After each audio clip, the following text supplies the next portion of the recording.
नमस्कार मंडळी, बैलगाडा क्षेत्रातील देव वृत्सम द्वादशम हिंद केसरी बकासूर बद्दल मी नवीन अपडेट घेऊन आलेलो आहे की बकासूर उद्या पळणार आहे की नाही, पळणार असल्यास पैरा कोणासोबत हे आपण या व्हिडिओ मार्फत सांगणार आहोत। तर भावांनो, आज मौजे घाणन मैदानामध्ये आपला बकासूर दुर्गासोबत पळताना दिसला होता।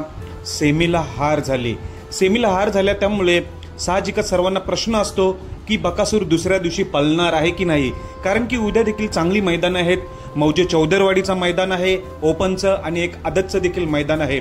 तर मी तुम्हाला एक आधीच अपडेट दिली होती की वेगाचा शेवट सर्जा 10 ऑक्टोबरला मौजे चौदरवाडी मैदानात पळताना दिसणार।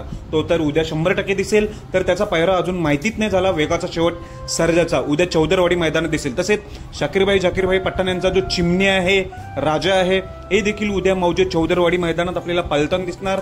त्यांचे देखील आपल्याला पैरा माहिती नाही झालेला, पण खरी तर मी अपडेट घेऊन आलेलो आहे बकासूर बद्दल। तर भावांनो, बकासूर उद्याच्या मैदानात 100% पळताना दिसणार आहे मौजे चौदरवाडी मैदानामध्ये।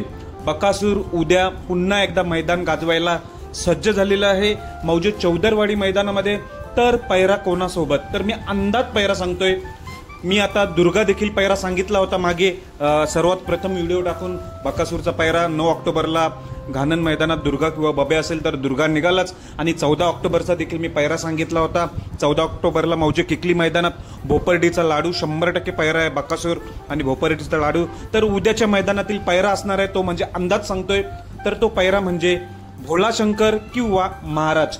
80% भोलाशंकर पैरा आहे, 20% महाराज, कारण की त्याच्यासोबत भोलाशंकर सोबत दुपारी नियोजन चालू होतं एवढं मला समजलं होतं। भोलाशंकर बकासूर सोबत उद्या आपल्याला दिसण्याची शक्यता आहे।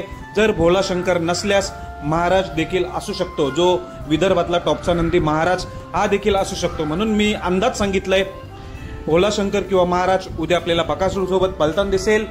धन्यवाद भावांनो।